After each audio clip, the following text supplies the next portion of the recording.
La zone de remblayage autour du lac Carive s'étend sans limite apparente. De plus en plus de rizières sont touchées. Les habitants de Tarasoch s'inquiètent surtout face à l'absence d'indemnisation.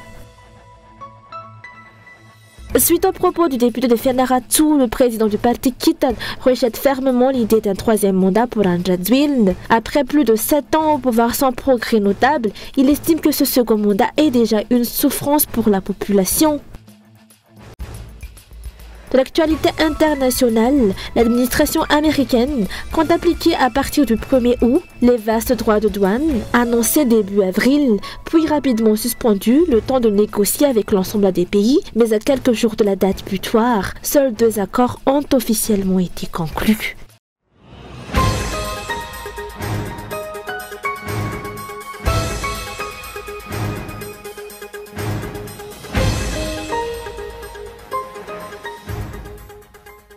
La zone de remblayage autour du lac Carive ne cesse de s'étendre et rien ne semble indiquer jusqu'où cela ira. De plus en plus de rizières sont remblayées, suscitant l'inquiétude des propriétaires et des habitants situés le long de la route de Tarasoch, à proximité du lac et de la nouvelle bretelle d'accès PK0 de l'autoroute. Ce qui inquiète le plus, selon les témoignages, c'est l'absence d'indemnisation pour les rizières déjà remblayées. Voilà la situation, mais que pouvons-nous faire ? C'est la force contre nous. Les camions travaillent jour et nuit pour remblayer. L'avenir est incertain, et il n'y a aucune indemnisation. Pourtant, je cultive ici depuis 12 ans. Ma rizière est là-bas, elle a été remblayée. Tout a été remblayé. Les travaux se poursuivent jour et nuit avec une extension progressive du remblayage vers d'autres rizières depuis 3 jours déjà. Et selon le rythme observé sur place, d'autres zones seront bientôt concernées. 3 projets se croisent dans cette zone, l'extension de la route Tarasoch, le projet Lac Carive et l'autoroute. C'est à leur point de convergence que le remblayage s'intensifie, accompagné de la construction d'infrastructures sur tout le pourtour. Parmi celles-ci, 2 bâtiments sont destinés à accueillir la réunion de la SADC en août, en plus du village artisanal et du téléphérique. À 1 mois de l'événement, les travaux sont toujours en plein essor. Remblayage, terrassement et aménagements divers se poursuivent activement.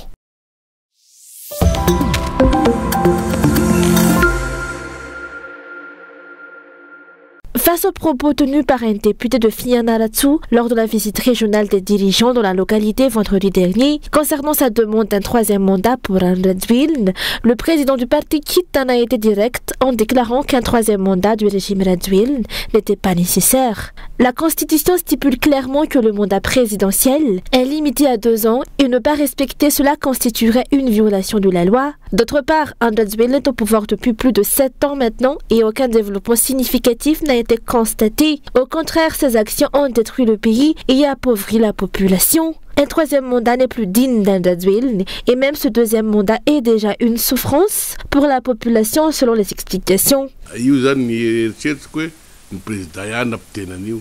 Je pense que c'est le président lui-même qui lui a soufflé ses propos. Un 3e mandat est impossible. Ils n'en sont pas dignes.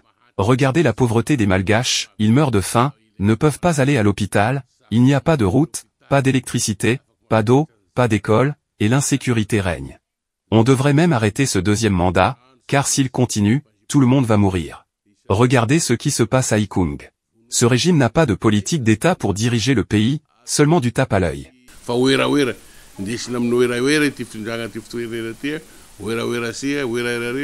Des troubles surviendront et ils seront totalement inacceptables si André Rajoelina tente de prolonger son mandat de force ou de modifier la Constitution. Selon encore ce dernier, le pays est plongé dans une pauvreté profonde et la population a besoin de véritables changements avant les prochaines élections présidentielles. Les dirigeants actuels ne sont plus à la hauteur. La population se sent trahie par les promesses répétées d'André Rajoelina qui ne se concrétisent jamais. Madagascar, qui devrait être un modèle brillant en Afrique, est aujourd'hui classé parmi les pays les plus pauvres du monde. Le régime orange est devenu le champion de la manipulation et de l'envoûtement populaire.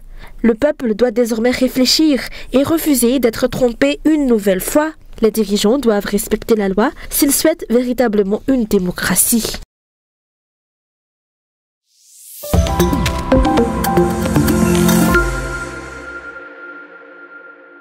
Madagascar est toujours classé comme un pays à économie et revenus faibles pour l'année 2026, selon la définition établie par la Banque mondiale. Tout pays dont le produit intérieur brut par habitant est égal ou inférieur à 1135 $, entre dans cette catégorie. Pour Madagascar, le PIB par habitant s'élevait à seulement 510 $ entre 2023 et 2024. Cela place le pays en queue de peloton par rapport à ses voisines. Les Seychelles ont un PIB de 21 875 $, Maurice 11 590 $, La Réunion 25 333 $ et les Comores 1610 $. Ces chiffres révèlent clairement l'échec de la gouvernance d'Andradwil, marquée par des visions utopiques jamais concrétisées et un pillage organisé des ressources nationales. Madagascar est pauvre parce que nous bradons nos richesses du sous-sol à seulement 2%. L'ilménite, le graphite, le nickel, le cobalt, tout est cédé à vil prix.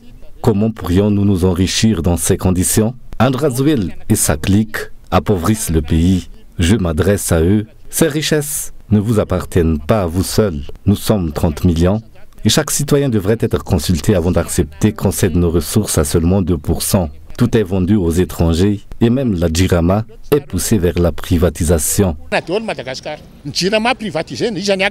La situation économique et le niveau de vie n'ont cessé de se détériorer sous ce régime. Madagascar s'enfonce dans la pauvreté sous Andradwil et son slogan « Madagascar doit avancer coûte que coûte » est devenu une chimère. Quand vous n'arrivez pas à gérer, laissez-nous gérer. Ces entreprises n'ont pas besoin d'être privatisées pour fonctionner. La seule solution, c'est leur déchéance, car ils ne savent pas gouverner. Leurs promesses, des absurdités. La population n'a plus d'eau, plus d'électricité. Ils disent Madagascar doit avancer, mais vers quoi? Vers la pauvreté. Voilà leur vérité. On avance vers la misère, vers la mort. Ils tuent ce pays. Soit ils sont fous, soit ils sont incompétents, comme vendre nos richesses à 2%. C'est de la folie pure. On prétend que le leadership d'Andradwil rayonne en Afrique. Pourtant, une pauvreté galopante étouffe le pays jour après jour. Ce taux de pauvreté ne fera que s'aggraver tant que ce régime, incapable d'apporter des solutions concrètes, restera au pouvoir, selon les observateurs.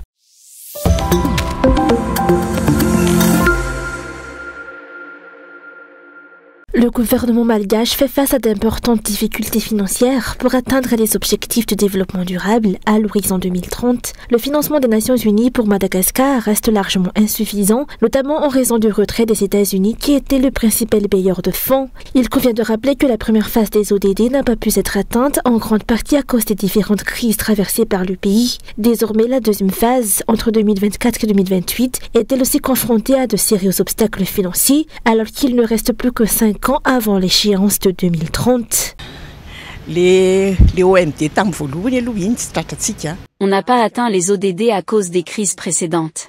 Cette fois, il n'y a pas de crise, alors je ne comprends pas pourquoi les ODD ne sont toujours pas atteints, alors que tout semble en place, et que tous se concertent et convergent. Pour progresser, Madagascar doit impérativement entrer en compétition pour obtenir des financements supplémentaires. Plusieurs pays sont en lice et l'attribution des fonds dépendra de la capacité des autorités à convaincre les partenaires techniques et financiers. Certains pays ont déjà pris une longueur d'avance dans la mise en œuvre des ODD à l'horizon 2030.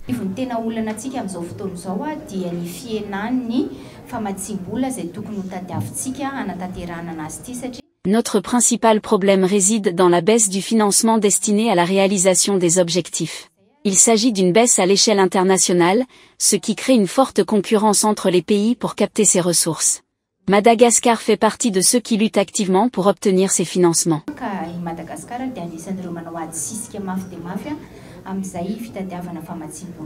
4 priorités stratégiques doivent être atteintes par Madagascar, à savoir la bonne gouvernance, l'état de droit et la sécurité, le développement humain, la promotion de la production et de l'emploi, et enfin la gestion durable de l'environnement. À ce jour, aucun de ces objectifs n'a encore été atteint. Au contraire, la pauvreté s'est aggravée, malgré les chiffres avancés sur les réalisations et les fonds reçus.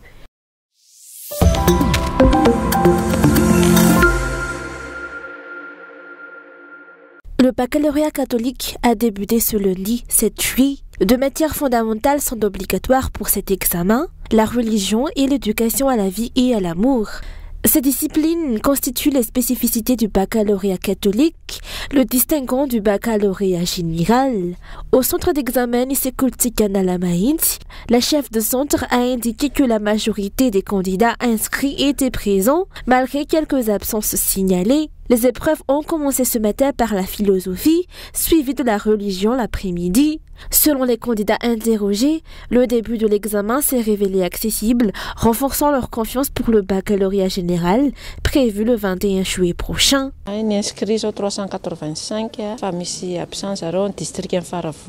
Il y a 385 inscrits, mais certains étaient absents. Ce sont les candidats du district de Faravoïch. Les examens se sont bien déroulés. Lorsqu'il s'agit d'une organisation catholique, tout est bien préparé. Les corrections commencent dès ce soir au centre et les résultats seront publiés après ceux du baccalauréat général selon le calendrier de la DIDEC. Le baccalauréat catholique est un diplôme reconnu dans le cadre catholique, utile selon les besoins des étudiants. Il est accessible auprès de la DIDEC.